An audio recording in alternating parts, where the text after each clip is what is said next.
I'm Andrew Broom, and I'm on Two Plane Guys.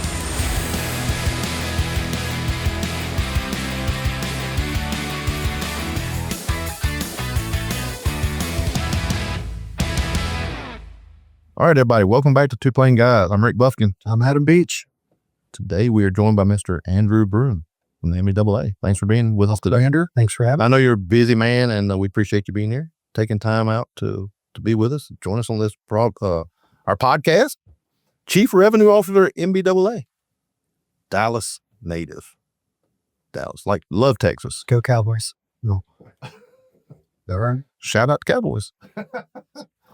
Now living in North Carolina. We made it through Snowmageddon. Mm-hmm. Did they get snow in Texas? You got friends and family down there? They got ice. Oh, yeah. Well, we got that the week before. We got the double whammy, but yeah. So no, key role in connecting business aviation community. Obviously, everybody knows, I hope, that's watching our podcast knows who NBAA is. But find out who you are, some more of your roles that you play at NBAA, and just tell us about yourself. Bring us up to speed from young Andrew and where you are today. And I'm sure we're going to have tons of questions for you. Sure. So I'm an aviation guy through and through. Learned at a young age, going to an air show, that I kind of said, that's cool. I want to fly those things. And it was magical to me. My brother had taken me to an air show and saw the Blue Angels and mesmerized. So I went to Embry-Riddle. I did aeronautical science there, got through all my ratings, got through CFI, and then I had an ear problem, so I had to hang it up. I couldn't fly. I have a pinched eustachian tube in my right ear. So I had to hang it up, and was starting to look at what is plan B? What are my alternates? Looked at either going and getting like a PhD and being a weather guy, or getting my MBA and trying to figure out what I wanted to do. So I actually started working at the university while I was in my MBA and ran career services. Said, what better way to learn, what jobs could be out there when I finished my MBA. And so, got my MBA at Embry-Riddle, worked at the university through that, and then started my career at GAMA, the General Aviation Manufacturers Association, for the boss that I currently have now, Ed Bolin. And I had a great experience there through 9/11 and moved from roles from operations to lobbyist and safety, and then met this guy who came in and told me about this brand new very light jet that was coming onto the market, Eclipse Aviation, and it mesmerized me. And I said, holy cow, this looks exciting and fun. And so my wife and I packed up our stuff and we moved to Albuquerque, New Mexico. And I spent 6 years there in various roles in sales and marketing. And had a great time at Eclipse, and then kind of progressed at went to Hawker Beechcraft in Wichita, and then AOPA in Frederick, and then moved to Greensboro. I was the chief marketing officer at Honda to launch the Honda jet. And then after that, I went and ran a small association called the Citation Jet Pilots Association. Did that for 5 years, had a blast. And then Ed called me and said, hey, I want you back with me, and moved on to NBA about 5 years ago. Congratulations. Yeah. Been around a little bit. I can't hold a job, right?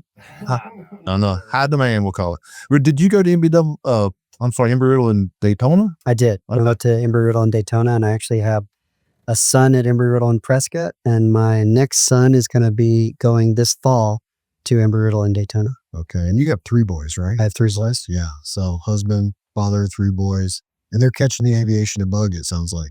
They all have just caught on. I started taking them to Oshkosh and some air shows, and my youngest does a lot of aviation photography, so they all want to fly. Oh, yeah, I think you were showing the pictures last night we had dinner. And he's loving it. He's got an eye for it. He's got an eye for it. He really does, and he loves going to air shows. Are they all going pilot path? They are. Okay. They are. Yeah.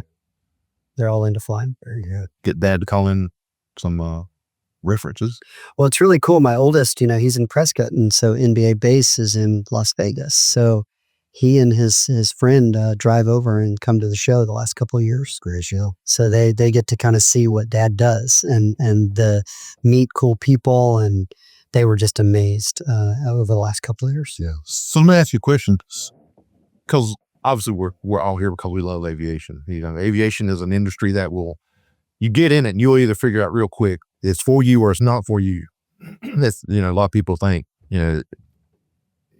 aviation is really not a job. It's a lifestyle. It's passion. Yeah, passion's a good way to put it. I mean, it's not an easy industry. It's not really an 8 to 5 job.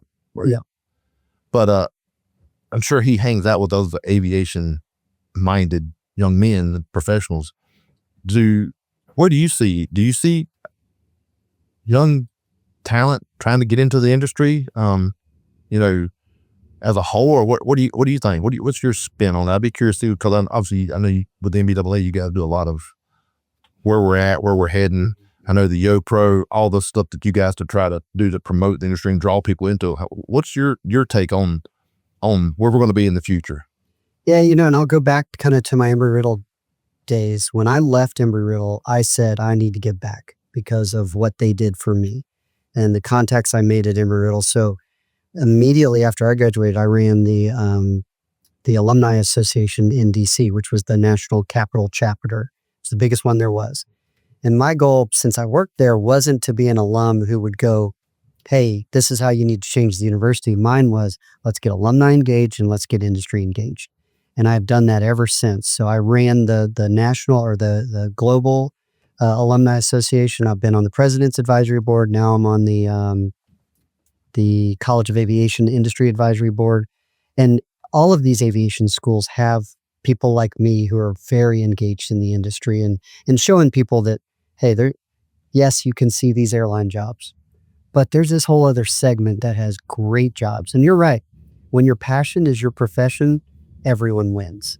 Oh, yeah. So, so at NBAA, our mission is to foster an environment for business aviation to thrive in the United States and around the world. And so a big component of that is workforce development from creating the pipeline of people coming in.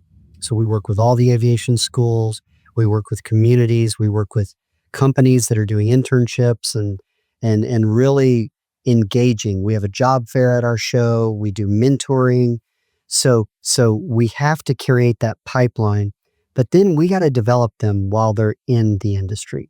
So we have education programs from a customer service certificate to CAM, which I know you are, to other safety manager certificate, all these other education programs that help you grow as an individual and stay sticky in our industry.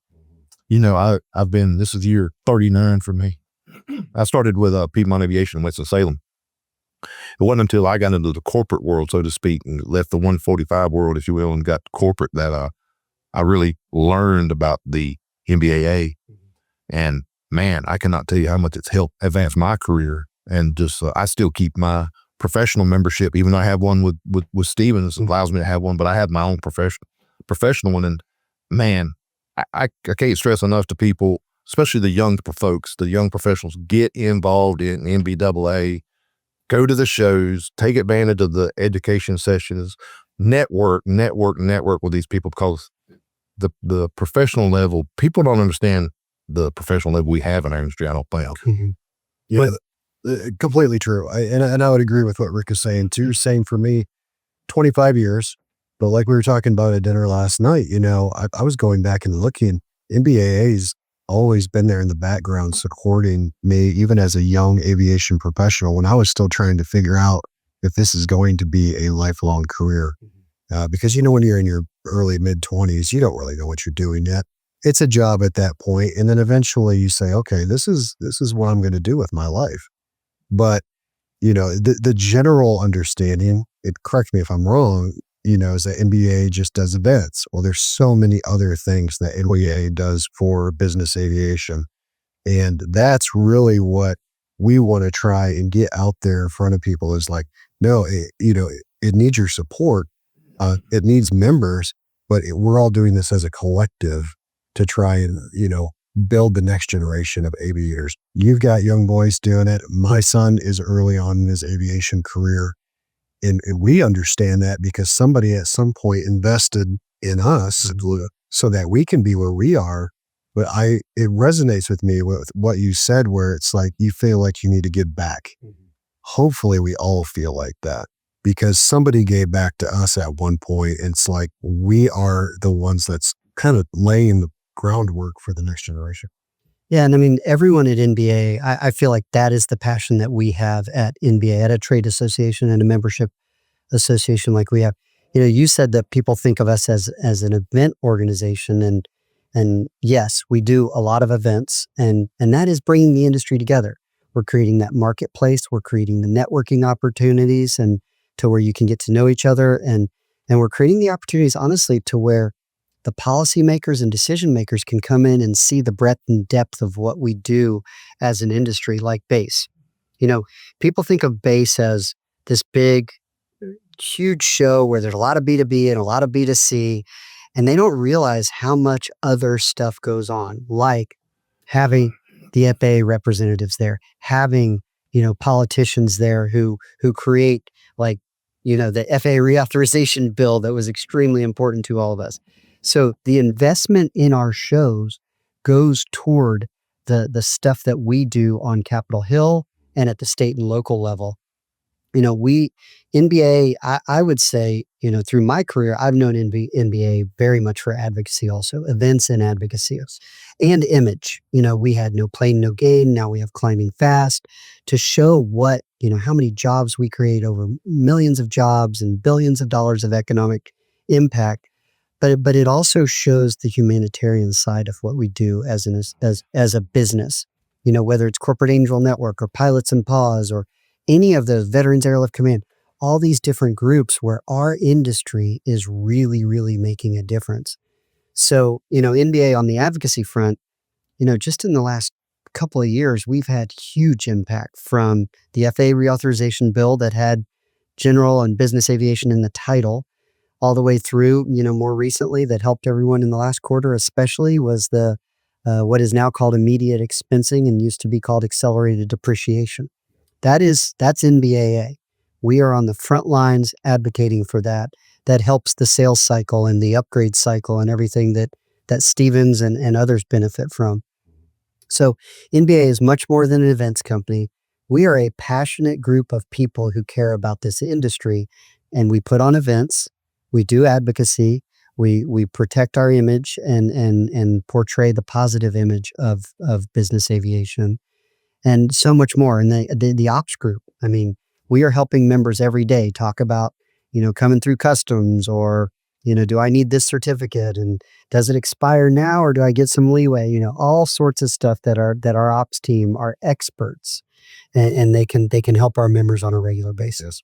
What do you think is from your standpoint, where you said that NBAA is the biggest misconception that people don't even understand? Do you think that's it, or do you think there's something different? Because I know, again, you guys do so much. Schedulers and dispatchers. I mean, there's everything in aviation that people don't even know how much you guys do. What do you think is the biggest misconception that you like people to understand about what the NBAA really, can help with? Well, I mean, I think everyone should know that we're batting for them every day. We are truly out there fighting for our industry every day. Government shutdown, great example. We had a seat at the table to talk about, there was a potential that they were going to shut down hundreds of airports and access. And we had a seat at the table, and we limited that down to a much, much, much smaller number, 12 or 14, I think.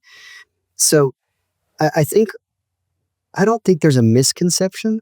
I think we probably need to do a better job of showing the breadth and depth of what we do as an association, because I can have 10 different members in the room and they can pinpoint kind of 10 different things that they're excited about with NBA, and they might not know. We do surveys of members and we do surveys of non-members. And the non-members, for some reason, don't think we provide a lot of education. And our show track at base, as an example, there's a ton. So that shows me that there's a gap, because the education at our show is tremendous. Education of schedulers, IOC, all these different events is huge, not counting just the education we do online with certificates and credentials and those kind of things. So I think we have a massive website that has a ton of information that is really hard to go find exactly what you need. And so we're here to help. Calls to us, interacting with us, we can help you in every facet of what you do in business aviation. Yeah, when we hear you talk and, just over the course of the last couple of days of us all just kind of chatting and getting to know each other better, it's really easy to see your passion and for what you do. Well, it's so transparent. It comes through with every conversation that you do. I think that's an incredibly important part of our business, is that we have our advocates out there. And I don't care if you're on the MRO side or if you're a 135 operator or if you're work for NBAA. You have to be passionate about what you do. And a lot of people are, but not everybody is. Would you say that most people, you said you had like 65, 70 employees for NBAA, most people share that same passion that you do? Absolutely. It makes sense. Yeah. Yeah. I mean, that's a big deal. And it really starts from the top, As most things do. Yeah. it does. And it trickles down. And when you have that, it's a feeling. It's not a something you can teach, but when you get that passion, we have people at MBA who aren't aviators and don't come from business aviation, but they're passionate about the segment they work in, whether it be events or, operations. Obviously, those are going to be our aviators. Advocacy, they are passionate about what we are trying to do and accomplish for our membership. That's so important. It's so important. And I mean, just from the buy-in side to, delivering a message and just working hard at, trying to accomplish the mission. My wife works for a nonprofit organization, and I see that with her. She is so passionate in what she does. Like, she's just tirelessly working, and I know that it's hard because we all work so much, but when you're working for an important cause, for something that helps thousands of people, tens of thousands of people in an industry and everything that goes for it, we want to make sure that we're delivering the right message and say, hey, there's a lot of opportunity out here to get more involved, number one. And then number two, here's all the things that we're doing on front lines fight for you guys every day, right? Yeah, I think I hope everybody knows where NBAA headquarters is, but if not, it's in Washington, D.C., and it's there by design, I would imagine. Absolutely. And I know, you guys swing a pretty big hammer up there. I know our, Phil's been up there before, and he's been in the room with some really high horsepower. I mean, so, NBAA is when he says that they are advocating for us, I mean, they are taking it to, our top people in their government, right? It's the station. It's the things that we don't always think about every day. Right. Right. Because you don't live and breathe it. We don't live and breathe it. And you do. And I understand you got to get that message out there. But, when people say NBAA as a general term, it probably resonates as Las Vegas in October. Yeah, the big event in October. Yeah. Yeah. And it's so much more than that. We know it's more than that. But I see what you're trying to do out there and trying to say, hey, no, there's way more going on. You said you're in Washington 2-3 times a month. I'm there once a month, a week out of every month. Yeah, we are. I mean, we're right in the thick of it. We're, not far from Capitol Hill. We're not far from the FAA. We are engaged with them on a daily basis. Yeah. And as an aviation professional, a lifelong aviation professional, we understand that this business is very relational.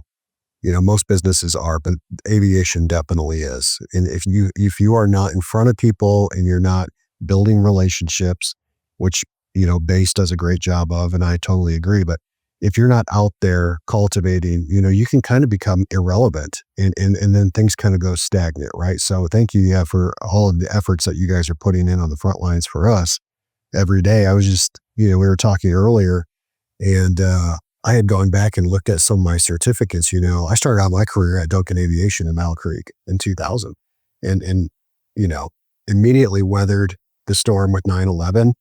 And then again in 2008, 2009 with the economic downturn and just all of these things that had happened right at the beginning of my career.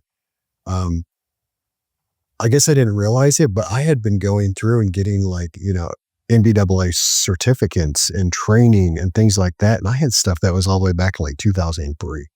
So even though I didn't know it at the time, you guys have been there for me for my whole career.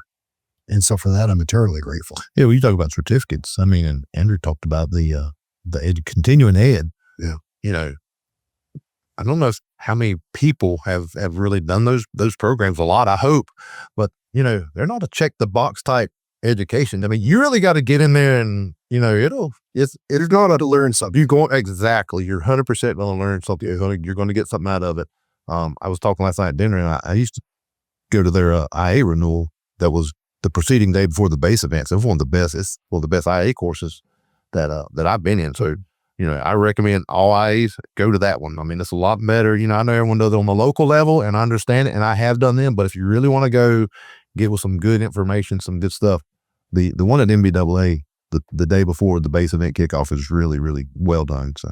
Well, and you said something key. We're just coming off our leadership conference, our record leadership conference last week, and the relationship side of things. That is one where people get professional development at all levels of leadership, but then they also are interacting, during the breaks, during dinners, those type of things. And, I learned early on as a lobbyist that you want to build relationships so that when you're calling someone when you need something, that's not your first call. Yeah. So you build those relationships, you get to know people, whether it be personal or professional, both. And then when you need them or they need you, you know each other. Yeah. And it makes things so much better. And that's exactly what we do on Capitol Hill. That's what we do with our members. That's a really key component in how you grow as a business. Completely agree. Rick and that's a big part of our daily too, is building relationships. Sometimes people ask me what I do, and instead of trying to go through exactly what it is I do in my job description, I just say, I just build relationships. Exactly. That's what the manager do. Yeah, absolutely. We go out there because, 25 years again into this thing for myself, that is the one thing that has continued to ring true since day one. And that was back when I was just an interior guy in Battle Creek learning how to, refurbish business jet interiors. I was building relationships then. I was learning the industry, right? You have to work hard, you have to learn and do those things, but you build relationships. And at that level, then people say, oh, then they want to invest in you. And then you can kind of retain that. And all the way through to now where, we're talking to customers every day. We're building relationships and doing business. But at the same time, you're right. I don't want somebody to feel like they don't know me well enough, or that we don't have a close enough relationship, or even on the back end of maybe something that doesn't go exactly 100% right. Relationships are the thing that will continue to carry that on, into the future, no matter what the circumstances are. Sure. And so, certainly we do a lot of networking and things at NBAA events. We've got, the regional coming up in Opelika here this month. We'll be doing that down there. We see the value in that. And that's the fun part of it too, for me, is I love doing that. But then the business gets done and the training, and there's so many other things too. Well, Andrew touched on, he said, something about when you call, you don't want that to be the first call or whatever. And you look, we know we got lots of good organizations in aviation. Sure. And they all have their place and they all do great work. But Andrew, speak to this. When NBAA speaks up, that's when people are like, no. Carries pretty big stick. Yeah. Well, we're a trusted source, right? Because when we're speaking on behalf of the industry. So we have to be a trusted source. And that's one of the biggest things we see in what our membership says about us, what our interactions are on the Hill and state and local level. When NBA comes in, people listen because they trust us. And we're never going to lose that. That goes back to what you said before. We're passionate about what we do and we care about our mission.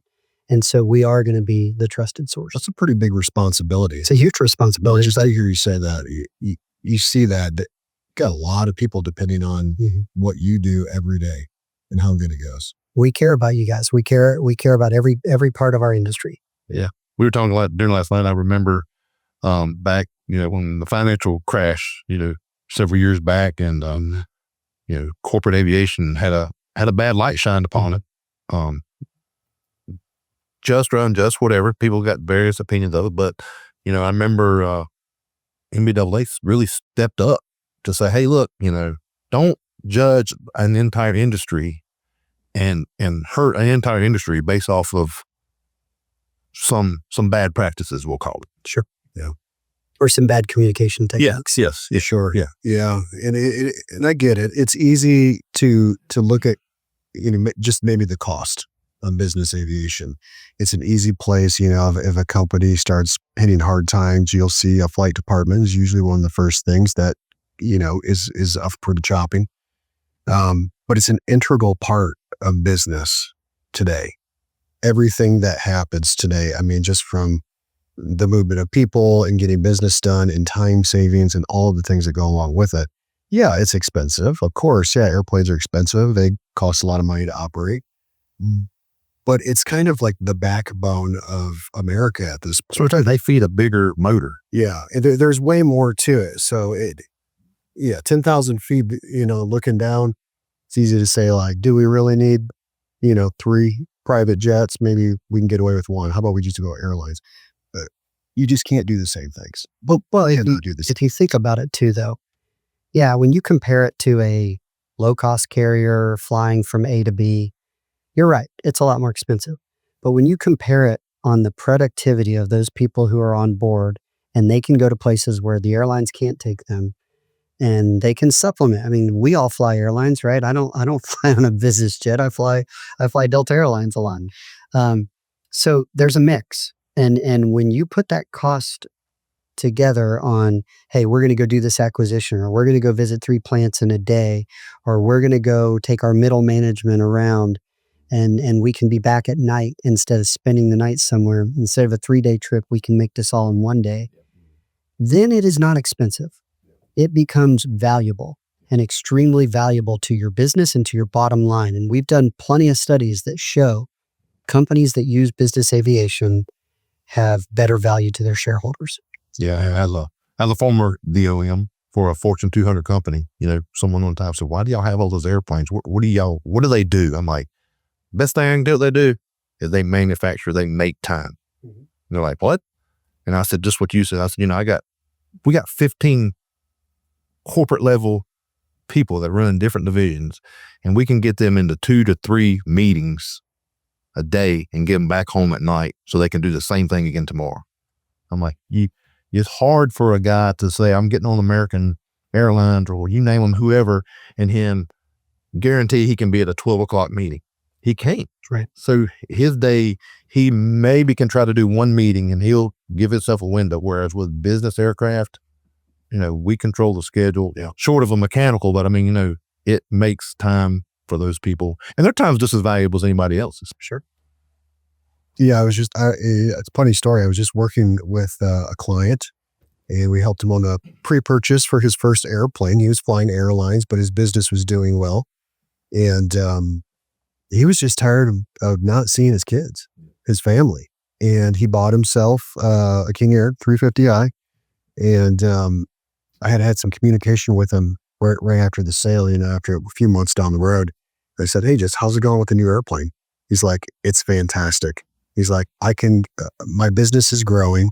I have a further reach now, but I'm still home every night. Mm-hmm. I'm home every night with my kids. That's what's important to him and to most of us. And he's not missing out on his kids' childhood and neglecting his business. And so, that's the key, is it allows you to do things that you just physically cannot do. Always going with the airlines or, road travel or whatever else it might be. And so it's valuable. We get it. We're sold on it. And well, Andrew talked about earlier, the humanitarian side of it.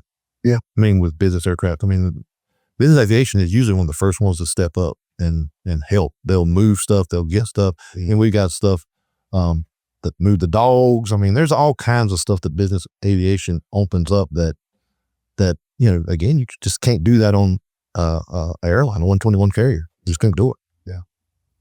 So you mentioned Eclipse Aviation. I know when you were ground level at that.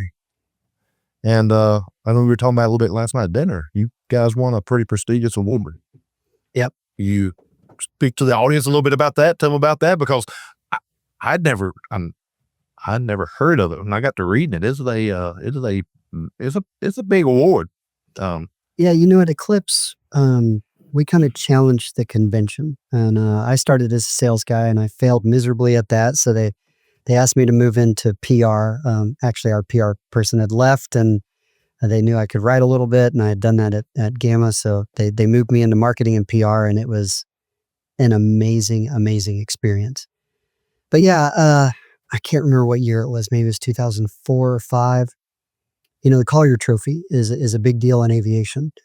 Collier Trophy is it's in the Smithsonian. Yeah.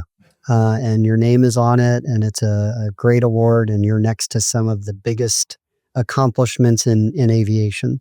They're usually in the previous year what you have accomplished. So there's some big aircraft, some Gulfstream, some Citation 10, all the way to the Apollo mission to the moon. Wow. Those kind of things. And so myself and I had a wonderful PR team that we worked with. A woman named Kathleen Bowden with CXO Communications. And she and I just said, hey, let's go try this. Let's go do a nomination, and worked with our CEO and said, hey, let's go try this. Let's see if at least we'll learn something from it, right? Yeah. And they're very regimented in how you do it. It's only a couple of pages, so you got to use 8-point font and say as much as you can, and then you go and you present it to the Collier Selection Committee, and you have recommendation letters and all of that, and we won. And it was an amazing, amazing thing. And we hadn't delivered an airplane yet, but it was for how we had been changing the industry with a new fire suppression system, with an airplane that had an incredibly low stall speed and can cruise at 41,000 feet, and all the stuff that the Eclipse was going to offer. And as a PR person, we had got a lot of good coverage, but this would have been really the icing on top. And yeah, we won. And years later, I actually served on the committee, and I think I served on the committee where we selected the G650ER to win. But it's space, it's general aviation, it's business aviation, and military even. There's a F-22 has won. So it's a very prestigious award done by the National Aeronautic Association, and it was an amazing time for us. So we had a great event at DC at the Reagan Building, and we flew, I think over 100 of our employees in. Eclipse, we were a really cool family because we were trying to change things. And so we had a lot of fun there. Yeah, that's it. I was just driving past the old facility 2 weeks ago in Albuquerque. Yeah, and I saw it. I was like, man, why did I forget? How long ago was it that you won the award? I think it was 2005, if I remember correctly, or we won it for 2006. So that award, it sits at the Smithsonian in DC. Is it like a trophy or what? It is. It's a massive trophy. It's in the Downtown Air and Space Museum. It's got it has little plaques for each year. Plaques. Okay. Started in, I think, the early 1900s. Yeah, I researched. I was like, whoa. So I put that on my notes when I was checking in my room. I got to get him to talk about this. Yeah, it's that's my favorite museum, down there on the Mole area to go to every time I'm in DC, of course. The Air and Space Museum. Fantastic. Yeah. Is that one of your crown jewels in your career, you think, or is there one bigger than that? Yeah, I would say that's one of the crown jewels for sure. That was a very, very exciting time for us. It's really cool to have been part of two completely different companies, completely different budgets, but new companies, new jet manufacturers launching a new clean sheet design. Yeah, so Eclipse was the first one since the Learjet. Yep. So think how long ago that was. And the second one was Honda. Yep. That was no other airplane, and that was their first airplane. And I got to be a big part of both of those. Yeah. So now you live near Honda Jet. Do you still go over and they let you in to see what's going on? Or? No, it's Honda's pretty locked down. They're pretty secretive, but they're a great partner of ours with NBAA. They're always exhibiting at our show. In fact, the new airplane, the Echelon, was announced at NBA a few years ago. So no, we're very close with Honda, obviously with NBAA. But I don't go visit them a lot. Okay. So what do you do when what's Andrew do for relaxation and to this? So I've got to unwind. I've gotten back into running, and I'm a golfer. So I do. Educate. We want to talk about that online or not? It's not as good as it used to be, but I still Some people are challenging that right now. I can Less still than you. still do single digit handicap. Well, last year I got like 6 rounds in. So for me to go relax is I'll usually go to the range during my lunch. Yeah. And I'll hit a bucket of balls for about 45 minutes. That clears my head. And then I try and run 3 miles 5 days a week in the morning. Wow. Nice. Not training for anything coming up. No I'm plans. training to be an over 50-year-old male who needs to stay in shape. Yeah, right. I'm training for my future. Yeah, you notice his chair doesn't squeak when it moves. That's right. Yeah, no, that's different. What was I gonna say? But I also enjoyed learning. Yeah. So at NBAA, we all, and once again, this started from the top, we all got, we're getting AI certifications. Oh yeah. We use this company called Sidecar. I seen your. Yep. So I follow you on LinkedIn and I got keep up with you. got a certification recently, and then I'm also enrolled in Wharton, in a chief revenue officer program at Wharton. So AI is interesting, right? It's something that keeps coming up. It's not going away. We're all talking about it. How would you say that has like drastically changed the business from your perspective? I think it's efficiencies. When you can put something in AI, like let's just say a photo, and you want a photo that looks like something, normally we would go back and forth with a graphic designer and all of that. And now we can have it in minutes. When I want to go create a draft communication, whether it be to a member or a member marketing piece, we can start with AI and then fine tune it, and that saves a ton of time. There's some back end processes that are from the membership data and revenue reports and things like that are making our lives a bunch easier. So then we can focus on the other things that can move the needle. Yeah. I would agree with that too. I mean, I've used it for some of those same examples, really. Being an old mods guy, that's been my background, always working interiors, paint jobs, things like that, business jets. What we used to have to do, because every customer, when you're trying to, tell them what you can and cannot do on the airplane, they want to see it. Everybody wants to see it. And so you have to be able to produce some images to show them what it looks like. And then you could say, well, I don't really like that. That used to be pretty taxing before And costly. and you'd have to have special software in your computer. It would take time. It would just delay the process. And now I can literally be on my phone in an airplane, snap a picture of the interior, and then change it up 3 or 4 different ways. And we can hash that out now in 10, 15 minutes. Sure. At least give you a good idea. Now, I'm not saying that it's good for the final detail approval process. Okay. That's something totally different. But just to give you an idea of what you can do, it's really changed things, on our side of the fence too, with the MROs and what we do every day. And, I don't know if there's, job loss because of it and things, because those were jobs before that people actually did that. You employed them. But now it's definitely speeding up the process, which makes everybody in aviation happy. Speed is a good thing for us to get it done faster. Well, getting to know your customer, for us, getting to know our members. And, we can now create a bunch of different personas in our membership and say, okay, you have done your CAM and you've done this. Well, there's some other people that are just coming into membership that are a lot like you. So now let's put CAM in front of them and show testimonials of someone like you who has done it and how it's helped you in your career. We can find out when members are maybe not engaged and then really put in front of them what will keep them engaged. So there's a lot of testing going on right now and using agents to figure out, but I think it's going to help us do our jobs better. Yeah, I think so too. I don't think we're going to lose jobs. I think we're going to do our jobs better. Yeah. What do you think right now? What do you think the biggest headwinds we're facing as an industry? I mean, again, you guys have got y'all's finger on the pulse. What do you think the biggest headwinds coming our way? That biggest hurdles we're going to have to get over?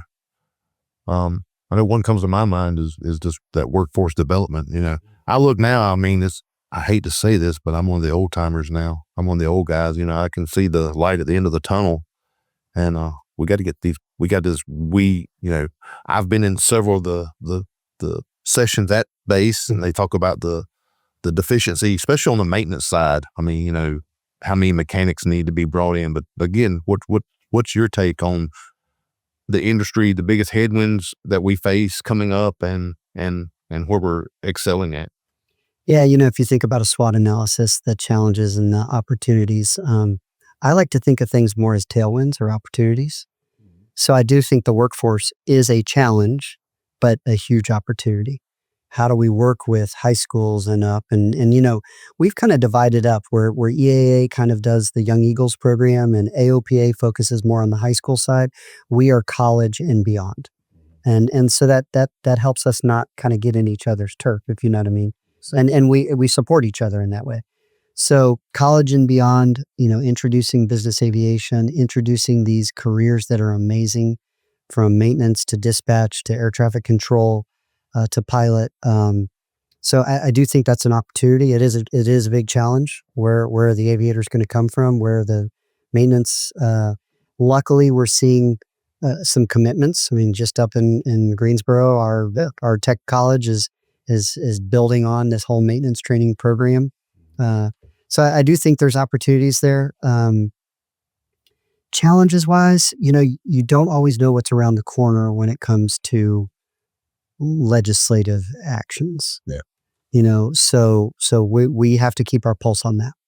And the regulatory side, we have a challenge in the state of Washington right now with the sales tax. NBAA is on the front line of that. It's going to be 10% of the value of the airplane, that's a lot of money. So yeah. So we're working on that and working it very closely. I think it was an unintended consequences kind of thing. But yeah, I mean, and then there's everything in between, from beyond visual line of sight type legislations, the Rotor Act and requiring ADS-BN for people. A challenge for us is we need people to be represented at our big show. We need the industry to come together and show off our goods. We need everyone there because if not everyone's there and we have these politicians and regulators come in, they don't see how big and how important our industry is. So we need everyone there. And we also need you to have a successful show. So we've worked very hard to listen. We have our exhibitor advisory committee to listen and sense and figure out what can we be doing better to meet your needs at our shows. And that's kind of what that last day at base is, right? It's students in community that comes in and kind of sees everything that's going on. It's kind of like a light day, at the end of the week, but it's really an opportunity for people. It's a marketing event, for the future of our industry, to have people come in and say like, oh, how do these people learn how to network with business aviation professionals? And I know people have different takes on that day and how much they are there to help support that group of people that are coming through, the kids, the students. But it's an important part of what we do. And we can't, I guess you could say this about anything in life, right? You can't allow yourself to get so busy that you forget things that are truly important for like the survival, of your career or your business or people in general. It's easy for us because we have, sons who and daughters who are going into that now, and we see the questions that they have, and we know that they really need mentors in their life. They need people who can kind of take them under their wing, and not dad and mom and dad are not always the best ones to be giving advice on what you should do. And my son was very resistant to that for a while. I was never the guy that pushed him to do what I do, but I always let him see what I do. And I brought him in, to work with me often, and he would see kind of like, this is an opportunity. He went to college and he was doing something completely different, and he thought he had, his life kind of squared away. And then he came back and he said, well, what do I need to do to kind of do what you do? And so then it's just the door cracked open a little bit. And so having those opportunities, and I actually mentioned to him base, I said, really, you should go out to Vegas if you can in October and just talk to as many people as you possibly can, because everybody in the booths there are so gracious, and they have time to talk to anybody. That's why we're there. That's what we do. And so whether it's a student or a 135, DLM or whoever it might be, we're there to talk to people and teach and learn and do everything else that we do. We have to keep those opportunities open. Yeah, if you just think about your interaction in your booth as sales, I think you miss the bigger picture of Absolutely. those interactions in the booth. You never know when they're going to lead to your next executive, or they're going to lead to a sale that you just didn't connect the dots at that time. Yeah. So the more we can connect those dots, the better. We also offer a program called Military Connect. We started it this last year, and it's how do we transition those coming out of the military and show them that there are careers in business aviation, and how do we prepare the companies to be ready to transition people out of the military. So there's a lot of work going on for that also. Yeah. So we're trying to keep that pipeline going. Well, you mentioned don't forget where we came from, and don't forget that, I will say, he's sitting here, but I'll say it. I think it, as big as NBAA, they do listen, and they listen to us as their industry feeding them. And I mean, I got to say, I think last year was one of the best bases I'd been to. There was a great energy. Seemed like the attendance was good, and I mean, it was good. I mean, I know we as a team and our marketing team sitting here with us, I mean, we all left one. That's pretty good. It was a good one. Yeah, it felt good. So, you left that one going. Yeah, so I think we got good momentum as heading into it. I hope people come back. Like you said, they need to be there. They need to see and be that voice and stand up for our industry. Yeah, the momentum is key, right? And we definitely have that right now as an industry. And we've weathered a few storms, just most recently with this pandemic. But for those of us that have been back around in the early 2000s, and we had seen a few things come, business aviation bounces back. We bounce back every time. And I feel like we're stronger each time that we do it. And so completely agree. Base, any event obviously is a great time to go. Andrew, you're only one person, I know. So you're out there just like, spreading the message as much as you can, but we all need to be doing it. He's out there. I see him at all the shows, not just bait. Oh, he's around. He's around. Yeah, he's around, but you can only talk to one or two people at a time, right? So you probably feel like there's this huge objective that needs to be accomplished. Probably all your people feel this way. Absolutely. The whole team does. You all need to do it, but you can only reach so many people, and really it requires the support and the help from all of us in the industry, right? And I feel it personally. It's just the kind of person that I am. Rick, I know you feel it too. But, now 20 plus years into this thing for myself, I look at those younger people. It's not just my son and I want to help him, but it's all of the sons and daughters who are new. And I know that their success is going to largely in part be, attributed to the people that invest into them. That's what we leave them over the next few years. And so I really hope that everybody on the show that hears this says, that like they take up their flag and they say, hey, I'm a part of this thing too. I've got some skin in this game here and I need to be doing my part.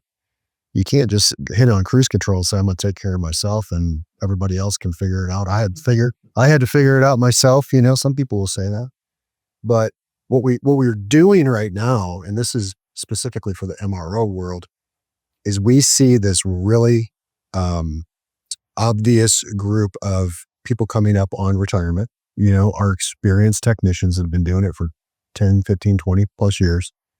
And then we've got a really young, new group of technicians who are learning as quickly as they can, but, they're in that mode where they need people to invest in them. And then you have these, the folks in the middle, which is kind of fewer and far between. So we're squeezing that aging group to give back as much as you can to the people, the younger generation. Now that doesn't always translate down from like, a 60-year-old guy down to a 22-year-old, tech one. But we need to be doing that all the way along the way, right? Everybody needs to be doing it. When you get 5 years under your belt, you can start talking to those guys who are brand new and saying, hey, I'm going to help you out. This is what I've learned in my 5 years, right? You don't say that's for somebody else to do. You say, what can I give right now? Also, the young people, and I tell this to my son all the time, I say, you need to listen way more than you're talking. Right now, your job is to learn. Okay, so learn everything that you possibly can. Identify the people who are willing to invest in you and be their best friend.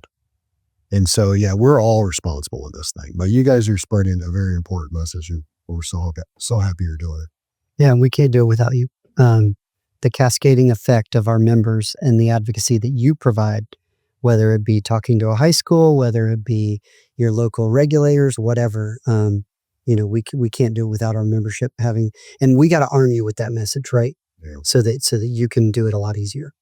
Yeah. I feel fortunate, honestly, because we've known each other, all of us, for, quite some time, and we get an opportunity to do that. But,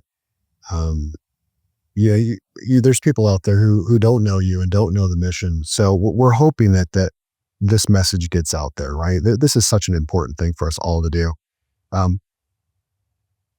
Assuming that this goes out, what would you like the listener right now? What would you like them? Well, what are the next steps? What would you like them to do with this? If they hear this and they say, I need to give back. I'm not doing as much as I could or I should. What would you say to them? I'd say find something you're passionate about. I can't just say, go do this, right? And be prescriptive. But I can say, reach out to us. Look at ways you could get engaged, whether it be, through your company with YoPro, all the way up through attending, doing some of our education. Call us. We'd be happy to tell you about the a la carte opportunities we have, and then figure out what you are most interested in. Because if you go try and do something you're not interested in, you're going to fail, right? Because you're not passionate about it. But if you say, hey, I'm good at this, let's find a way to get your passion moving. So there's actually people that they can reach out to, connect with at NBAA. Our membership line is wide open. And just say, I have no idea what I'm doing. I just know I need to be doing more. And this is my interest and what I like to do. And this is what I'm good at. And you guys can plug them in somewhere that suits them better. We can show them where they can plug in and hopefully plug them in somewhere that they're passionate about. Or at least get a start somewhere. Correct. Kind of correct. Because they might not know all the different areas that they could get engaged. Yeah. Cool. That's all.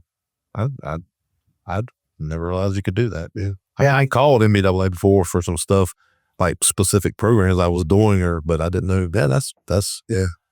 That is a excellent opportunity to, because maybe someone don't even know where to start, but there you go. We have a big thing coming up soon, our YoPro fly-in. Okay. Where these YoPros come in and they go hit Capitol Hill.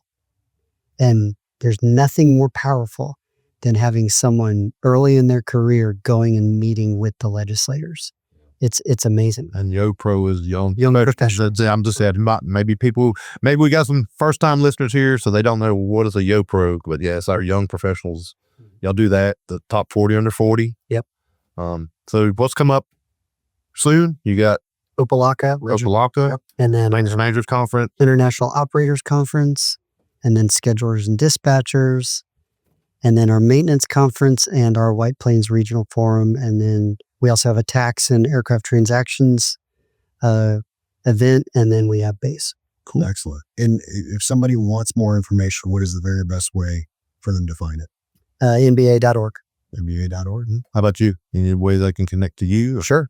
Broom at NBA.org. Okay. Happy to talk to anyone. Great. Well, good. I think we about got another one wrapped up. I think we do too. Man, Andrew, thank you so much for being on the show. It's such an important message to get out there in front of people. We appreciate everything that you do, that NBAA does for us, for our industry.